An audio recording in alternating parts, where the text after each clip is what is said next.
Hai. Hai. Senyumnya mana senyumnya? Senyumnya mana? Senyum. Senyum. Iya. Ganteng sekali.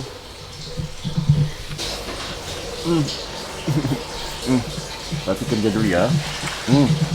Besok Art ya yang kerja ya. Oke, cepat besar ya. Besok Art yang motong ya. Oke. Oke. Kiss papi dulu, kiss. Kiss dulu. Kiss dulu.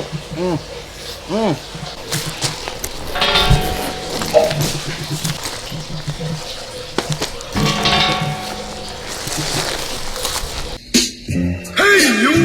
Don't watch that! Watch this! This is the heavy, heavy monster sound! The nuttiest sound around! So if you coming up the street and you're beginning to listen,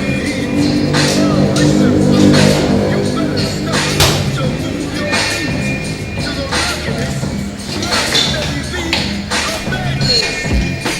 Hari ini bakalan ngajar salah satu murid di TFSR Studio. Dia mengambil 8 kali pertemuan dan kita lihat di pertemuan terakhir ini dia bakalan bisa menyelesaikan ujian ini apa enggak. Let's go. Yang ini mas, kurang turun ke bawah. Lalu ini.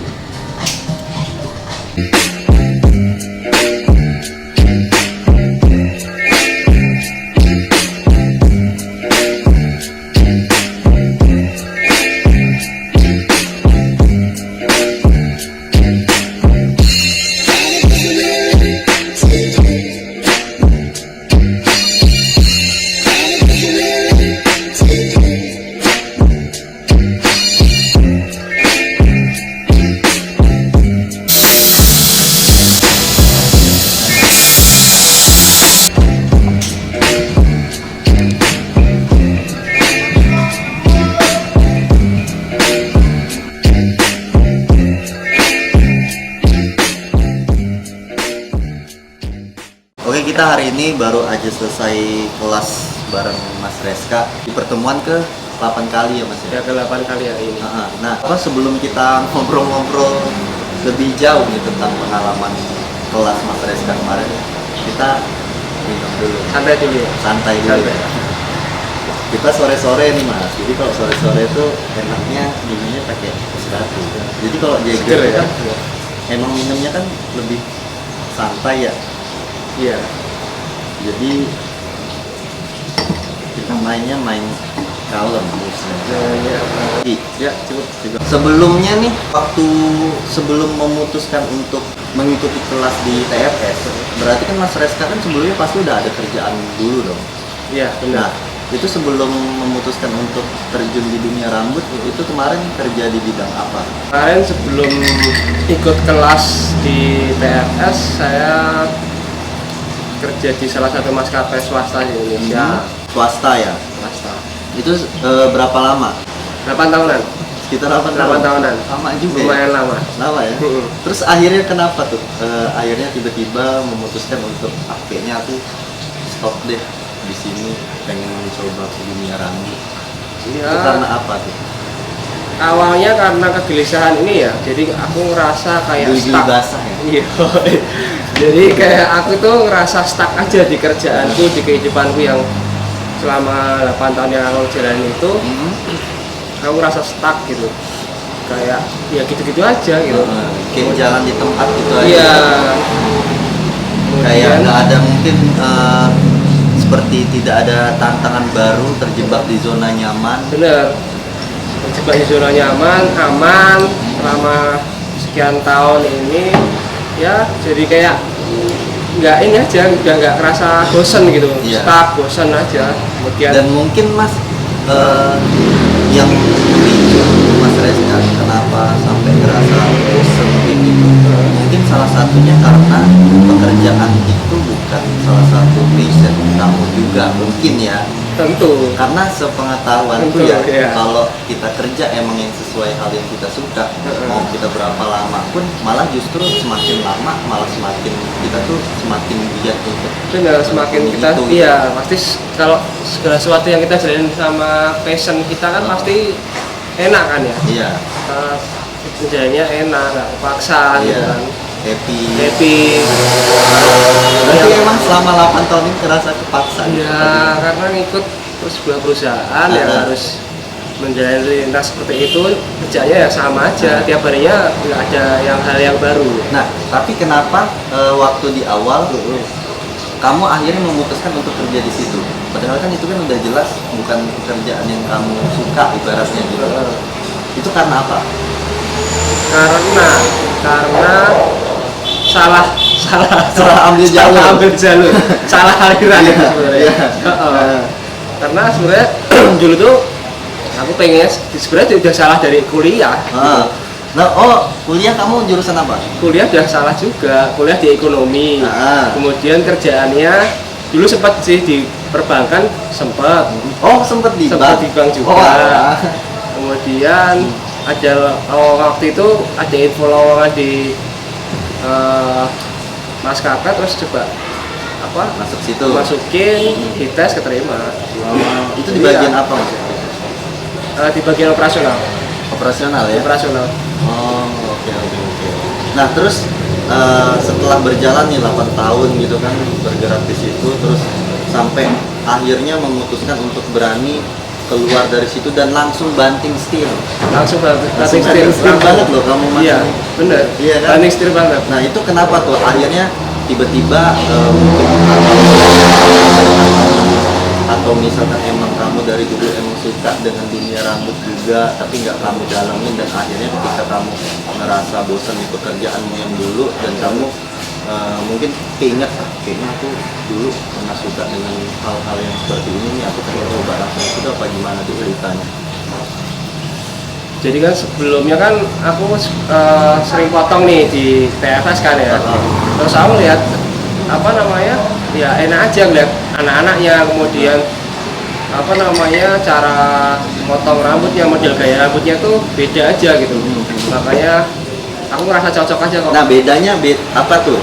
Bedanya kalau dari sudut pandang mata kamu deh, yang membuat kamu bisa mengucapkan kata beda itu gitu. Bedanya ya, bedanya dari penampilan anak-anak yang di TFS pun udah beda gitu, dari fashion yang mereka pakai, dari gaya-gayanya benar-benar beda dikemas sama lah ya. sama tempat lain pasti beda. Yang bikin aku ngerasa asik, nyaman aja sama di TFS. Terus model gaya-gaya rambutnya tuh ngikutin ini banget, ngikutin tren banget. Iya. Heeh. Yang nggak mencari gaya rambut Nggak yang melulu aman gitu ya nggak aja. melulu yang seperti itu gitu, yang istilahnya di tempat lain kayak melulu gitu aja model gaya rambutnya. paling pometan, sisir Ya, samping. ya rapi gitu. Tapi di TFS kan aku lihat dia berani bikin sesuatu hal yang beda, yang aneh, yang unik. Bener. Iya, karena emang kalau di TFS itu kan emang dasarnya kita tuh suka dengan tren fashion gitu loh Mas. Katakan kalau misalnya kita ngelihat fashion show pun segala macam kan rambutnya juga aneh-aneh, tampilannya juga aneh-aneh. Bener. Dan menurut kita itu tuh termasuk dari karya seni juga Iya, gitu loh. bener. Kita berseni, menjalankan pekerjaan seni tapi membuat seninya itu di atas kepala gitu. Iya. Ini ngomong-ngomong berhenti minum ya? Ya minum lah. Tes dulu. Terus dulu. Nah, selama pengalaman 8 hari ini Mas, selama kamu mengikuti sekolah ini ya, TFS kayak gitu, yang kamu rasakan apa ternyata, atau mungkin misalkan sebelum kamu mengikuti kelas ini kamu mikirnya aja kayaknya cukup rambut nih gampang belajarnya nah tapi mungkin ketika pas kamu menjalani di bidang ini yang kamu rasakan tuh apa gitu? Ya nggak sesuai ekspektasi ya pertama ya, karena sebelumnya aku mikirnya gampang gitu, maksudnya sekolah cukur kemudian gampang gitu loh. Ternyata Cuman motong rambut belah pinggir samping tinggal sisir kayak bener gini tinggal aja potong kasih gitu. pomade lah Ya, gitu ya. ternyata juga banyak hal yang ternyata sebelumnya aku nggak tahu gitu. Nah. Kayak apa basic bikin section, Ya. gitu-gitu bikin Menarikkan part, ya derajat derajat, kamu. ya bener gitu. Itu ternyata banyak hal yang aku nggak tahu gitu. Ya. Tapi sebelumnya Mas, sebelum kamu mengikuti kelas ini, kalau dulu kamu udah pernah belum ibaratnya mencoba motong rambut? Apakah pas waktu ikut kelas ini bener-bener baru kamu megang kepala orang, motong rambut orang kayak gitu, atau sebelumnya udah pernah sekali-sekali motong rambut orang kayak gitu? Kalau motong rambut pernah, jadi dulu zaman masih sekolah gitu, dulu teman-teman sekolah aja dipotongin gitu. Itu tahun berapa Mas? Aduh, zaman SMA tahun berapa ya? Hah? tahun Tahun berapa tuh kira-kira dulu kamu angkatan tahun 2000-an lah ya.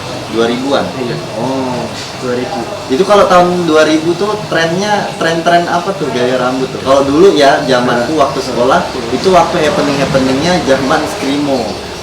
Oh iya, Model-model rambut killing me inside. bener. Oh, yang kalau belum nutupin mata belum keren tuh. Itu zaman kuliah kalau itu. Kalau di sana sampai disebut rambut gorden. Jadi Iya, polem tuh ya, jadi polem. gorden Mas. Jadi kalau misalkan digeser ke sini baru kelihatan nih. Kalau misalkan Mukanya. dilepas baru tutup. Iya benar. Kayak gorden. Iya, Heeh. karena nutupin kan ya. Harus catokan. Jadi Bener. kalau misalkan di zamanku dulu waktu SMA, semakin gondrongnya rambut itu semakin keren. Iya. Karena emang trennya waktu itu emang rambut gondrong gitu loh. Belah samping, jambang panjang, catokan. Gitu. Kalau zaman kamu dulu Kalau dulu kan zaman masih sekolah nih ya, zaman SMA itu kan susah kan buat manjangin rambut. Jadi paling manjanginnya paling di sini, di bagian tepi sini, di bagian telinga kan, karena era-era K-pop, era Oasis kayak gitu kan rambutnya panjang di bagian telinga gitu kan. Terus mohawk paling gitu. Ya, mohawk tuh menurutku sampai sekarang pun itu gaya rambut yang nggak pernah mati sih. Iya. Mohawk, terus undercut itu tuh nggak pernah mati. Iya. Cuma kan kalau sekarang kalau untuk gaya rambut mohawk karena udah modern juga kan sekarang. Jadi kalau di dunia rambut itu menyesuaikan nih karakternya. Kalau misalkan kita emang pengen ngebentuk karakternya itu nakal banget, rebel gitu, itu pasti ngebikin mohawknya yang bener-bener mohawk yang patah gitu loh, yang nggak ada gradasi. Oh, nggak ada gradasi langsung Jadi ya? bagian Habis ya? samping babat habis kelar, dah. Jadi sisain bagian Iya. atasnya aja. Itu Tapi kayak kalau- zaman dulu itu berarti. zaman dulu. Tapi sekarang pun juga masih sebenarnya Mas, tinggal kita mengemas karakter kita pengen mengenalkan part itu kita personal branding seperti apa gitu. Kalau misalkan yang sekarang itu pasti kalau misalkan bikin mohawk ada gradasinya. Jadi yang halus, nggak yang langsung patah. Banyak variasi lah ya sekarang ya. Kayak misalkan Korean style itu kan sebenarnya banyak juga tuh gaya-gaya mohawk, cuman mereka dibikin Gradasi ya, yang bedain itu ya. Jadi ada pembedanya. Berarti kalau yang zaman-zaman kamu dulu tuh zaman-zaman Oasis terus apalagi tuh? Apa ya? Ya itu paling kan dulu waktu SMA era-era punk ya. Nah, Punk skinhead gitu paling kan pelontos. tapi kamu sempet jadi anak pang nggak? Sempet. Sempet. Berapa lama? Ya dulu aku pernah mohawk gitu. Pernah di dreadlock juga pernah gitu loh. Waktu dreadlock itu awal kuliah. Awal kuliah pernah dreadlock gitu. Terus cacat juga. Nah, kalau kamu kan berarti tadi sempat bilang apa? Sempat jadi anak pang tuh. Menurutmu pang yang bener-bener pang itu seperti apa, Mas? Aku sampai sekarang pun juga masih belum terlalu paham tentang pang gitu. Nah, yang bisa disebut pang itu harus seperti apa gitu? Aduh. Kalau aku dari, pribadi ya. apakah dari style penampilannya atau misalkan kehidupannya? Kadang kan aku juga kalau cerita-cerita sama teman-teman kita kelakuannya seperti ini, oh nggak apa-apa kok pang gitu. Nah, bisa disebut pang beneran tuh kayak gimana sih gitu? Kalau aku sendiri pribadi ya itu Kan soalnya kan setiap orang kan beda-beda Bener. gitu. punk itu lebih ke pola pikir sih ya. Jadi pola pikir kita sih. Kalau menurutku penampilan itu hanya bagian aja, bagian dari pemikiran punk aja. Emang identiknya deh kalau misalkan fashion ya. Kamu kan suka fashion juga. Nah, kalau punk tuh biasanya lebih identiknya apa? Karakter punk kalau di fashion. Yang jelas karena punk kan pemberontakan ya, artinya dia melawan arus. Jadi melawan arus buat ngikutin tren aja. Dia nggak mau mengikuti mengikuti apa ya, standar masyarakat mungkin. Bener.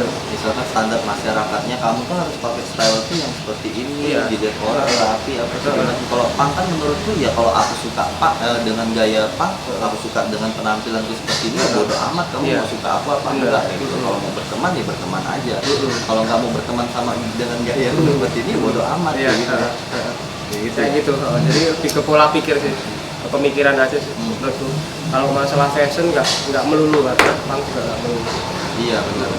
Nah apa? Berarti kamu dulu sempet main warna-warna rambut juga tuh? Sempet. Apa tuh? Dulu Karena aku kalau- dari era-era aku, waktu yang aku dengerin, aku lihat waktu itu membentuk aku sampai hari ini. Gitu, karena aku suka gitu musik-musik Iya. yang aku dengerin dulu, kemudian fashion sampai hari ini aku suka gitu. Masih Iya. sama sih alurnya. Nah sama kalau dulu nih, berarti kan kamu dulu sempat suka main-main warna rambut juga. Sempat Kamu sempat dicat. sering dimain-mainin juga tuh. Sempat warna. dicat. Kalau dulu zamanmu pakai apa mas? Kalau warnain rambut? Kalau dulu kalau zaman SMA kan Ya soalnya kan kalau nggak bisa SMA permanen kan, kalau jadi SMA kan nggak boleh permanen nggak boleh. kan? Jadi pakai ini, pakai pilok. Pakai Pakai pilok, Ah. semprot pilok. Nah terus ngilanginnya gimana? Pakai ini aja, pakai minyak itu, asal pakai minyak. Bensin? Iya, minyak tanah gitu. Jadi ya hancur lah pokoknya. Heeh. Iya, emang dulu waktu zamanku, waktu apa kakak-kakak kelas suka jadi supporter bola kayak gitu. Itu mereka kalau mau ngebikin warna rambut yang cepet, karena kan zaman dulu kan belum ada tuh hairspray yang color. Kalau sekarang kan udah ada hairspray color gitu lah, yang kena air langsung hilang. Nah, salah satunya cara ya dipilok. Iya, Tapi kan? bikin rambut hancur. Gitu. Hancur, pasti hancur. Hancur banget. Jadi era Rusak gitu era loh. waktu sekolah itu kalau kita mau cat permanen waktu liburan panjang tuh. Jadi liburan panjang kita ngecatnya baru berani yang Baru cat yang permanen. pakai perlengkapan yang sesungguhnya lah ya. Oh, tapi nggak ke salon, nggak ke tempat ini. Ngecat sendiri? Ngecat sendiri sama Iya. teman-teman kan. Lah Di- belajarnya gimana? biasa aja kita Nah, pokoknya cari ngeliat pengetahuan aja. waktu itu ya Nanya-nanya. karena memang apa namanya Soalnya informasi kan kalau juga kita mau ke salon pun juga budget belum ada kan. Kita iya, kan belum masih ada. sekolah. Bener. Jadi cuma kita belanja kolektifan rame-ramean sama teman, belanja buat beli ini bleaching gitu. Iya.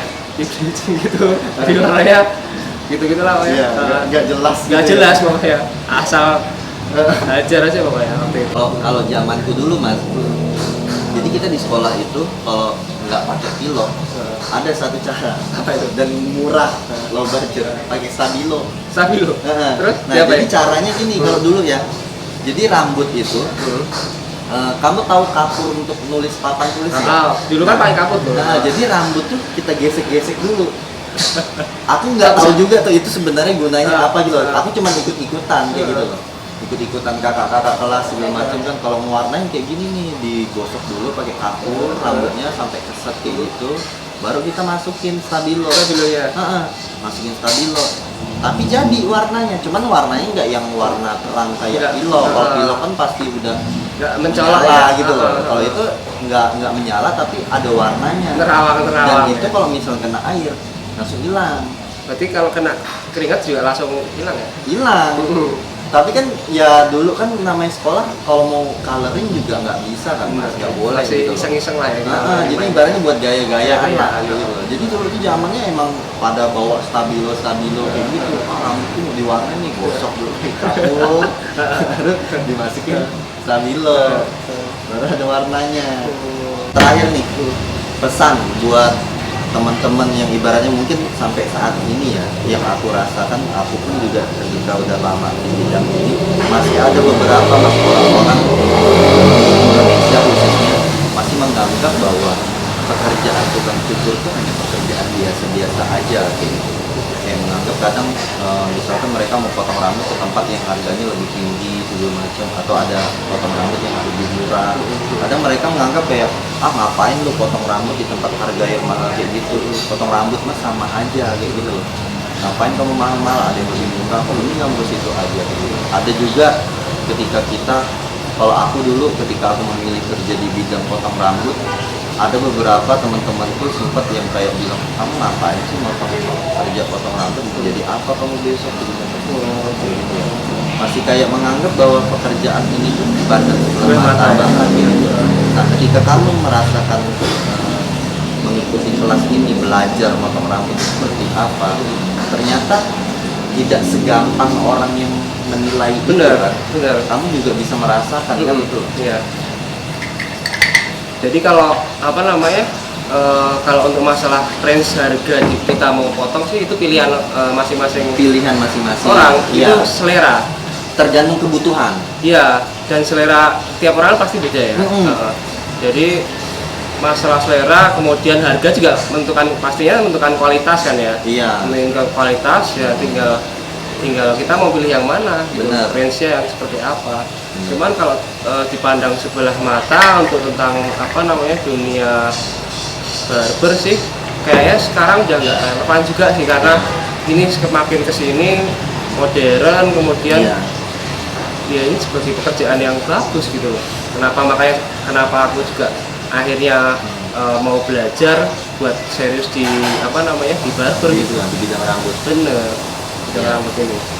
Nah, mungkin Mas, yang aku tangkap ya dari orang-orang yang kayak menganggap bahwa pekerjaan ini tuh kayak pekerjaan rendah, mungkin ya kasarnya kayak gitu. Mereka kayak anggap, lu ngapain sih kerja di barber, emang ada duitnya atau segala macam. Lu jadi bawah banget sih kalau kerja di tukang cukur kayak gitu. Mungkin orang yang mempunyai pikiran seperti itu karena ini juga Mas, kebanyakan kan orang yang di Indonesia ketika dia mau bekerja di bidang rambut, ada yang benar-benar belajar, ada yang tidak, cuman hanya sekedar mencari uang doang karena mereka kepepet, aku motong rambut aja lah, yang penting dapat duit gitu, mau dibayar harga berapa pun segala macam. Nah, sebenarnya yang membuat mindset orang seperti itu tuh orang-orang yang kerjanya setengah-setengah kayak gitu kalau menurutku ya. Ya, itu termasuk pilihan sih, pilihan juga sih. Iya. Makanya kayak sebenarnya di dunia cukur ini, dunia rambut kayak gini, mau milih yang ke arah mana sih? Nah, gitu, lebih ke situ ya.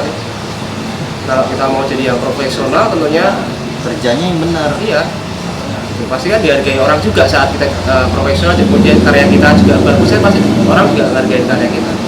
Dan itu pasti bakalan punya pasarnya sendiri-sendiri. Tentu, pasti. Tergantung kebutuhan. Pasti. Jadi kenapa kayak aku sampai sekarang, aku orang asli Kalimantan, tapi aku malah membuka barber di sini. Ya, survive di Jogja ya. Di Jogja. Karena aku ngerasa sebenarnya ya Mas, gaji itu lebih tinggi di Kalimantan daripada di Jogja. Betul, iya. UMR ya. UMR itu lebih tinggi di Kalimantan. Tapi kalau di Kalimantan dengan UMR yang tinggi, orang-orangnya itu tidak terlalu butuh akan fashion, penampilan. Oh gitu. Mereka menganggap bahwa ya penampilan ya biasa-biasa aja gitu. Potong rambut ya udah sama potong rambut aja. Jadi ketika dia punya uang banyak dan dia tidak membutuhkan itu, mau harganya semurah apapun dia nggak bakalan membeli itu gitu. Iya. Dan kita mau mengemas di sana dengan baik seperti apa, kita membuat harga tinggi. Ketika dia tidak butuh itu, dia nggak bakalan lari ke situ. Mau kita bikin sekeren apapun, dan tergantung apa kebutuhan kan. Benar. Makanya kenapa aku lebih memilih di Jogja walaupun budget gajinya Secara UMR-nya berbeda ya, lebih rendah ya. Tapi karena mereka itu butuh akan hal itu. Jadi ketika mereka ibaratnya duitnya pas-pasan, tapi mereka butuh itu, mereka tuh berusaha untuk mengumpulkan uang untuk memberi produk itu. Ya kayak ibaratnya kayak iPhone lah. iPhone itu kan harganya mahal banget kan, tapi kita handphone ya. butuh itu karena apa? Karena ada value yang kita suka di barang itu. Betul. Jadi tinggal kita mengemas value kita ini seperti apa. Buat teman-teman ya, khususnya yang ibaratnya baru mau memulai di karir potong rambut seperti Mas Reska, jangan pernah patah semangat, terus belajar terus, nikmatin prosesnya, karena belajar di bidang ini tuh nggak segampang membalikan telapak tangan. Bisa instan. Nggak bisa instan. Ya kayak mie goreng aja Mas. Ya, perlu proses kan. Mie instan ya. Udah jelas-jelas tulisannya mie instan. Ya. Tapi kita mau membuat itu aja kan proses kan. Kita buka bungkusnya dulu, ngerebus mie-nya dulu, ngasih bumbu, ada prosesnya tuh. Tinggal kita seberapa konsistensinya kita untuk mendalami di bidang itu. Betul. Ya kan? Iya. Jadi buat teman-teman yang baru memulai, semangat terus, jangan pernah capek untuk belajar.